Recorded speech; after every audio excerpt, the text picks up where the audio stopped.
Hey guys, Pixel Dan here, back with another Masters of the Universe video.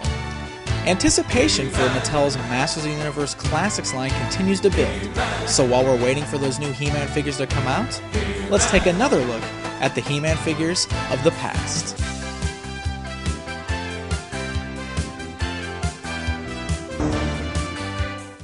In the last episode, I showed you all of the versions of He-Man that were available in the original Masters of the Universe toy line from the 1980s.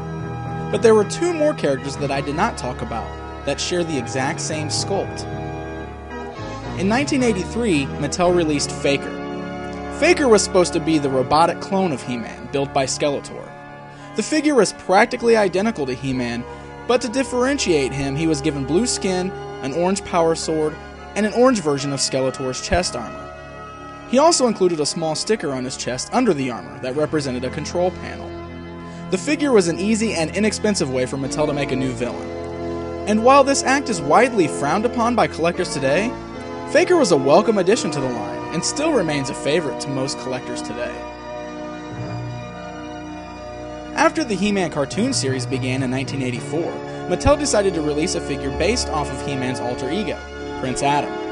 Adam, again, is the exact same mold as He-Man, but instead included a pinkish colored power sword, a painted on white shirt covered by a red felt coat, and painted on purple tights. I myself always wondered how purple tights were able to hide Adam's secret identity, considering he looked just like He-Man otherwise. But as a kid, that didn't really matter. You saw Prince Adam on TV, so you had to have this figure.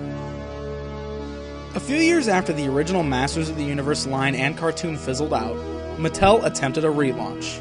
A new toy line debuted in 1989 simply called He-Man, and soon a new cartoon series debuted to accompany the toy line, which was called The New Adventures of He-Man. Both the new toy line and cartoon were very short-lived.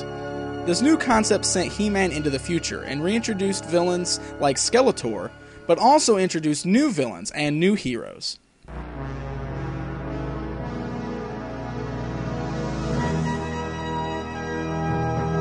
The line saw three new versions of He-Man. The first was He-Man's new look: blue pants, golden boots with matching removable armor and a helmet, and a brand new power sword made of translucent plastic with a matching translucent plastic shield. This figure looks a lot leaner in build in comparison to the original He-Man figure. But one thing to notice is that the face still looks basically the same. However, aside from that, this really just didn't look like the He-Man we had all grown to love. In 1990, Mattel released the first variation of He-Man in this new line. Battle Punching He-Man included a power sword and shield, both different looking than the previous figure, and a more muscular build to the actual figure.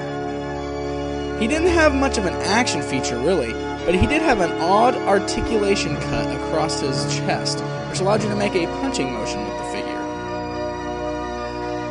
Then, in 1992, we got the final version of He-Man, as this line was starting to die out. Thunder Punch He-Man is a lot different than the original Thunder Punch He-Man from the 80s. This figure included a different looking power sword yet again, and a different looking shield, along with translucent body armor. The figure did not have the cap popping feature that the original had. The only action feature he actually included was that classic Power Punch waist twist feature. The New Adventures line was definitely interesting.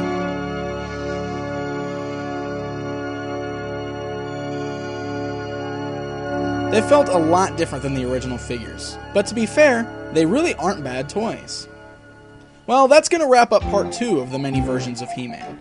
Join me for the third and final part, where I'll take a look at all of the crazy versions of He-Man we got during the 2002 relaunch of Masters of the Universe.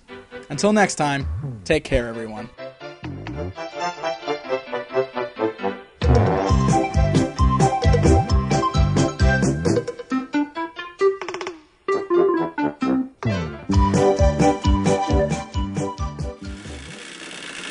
Toy Talk!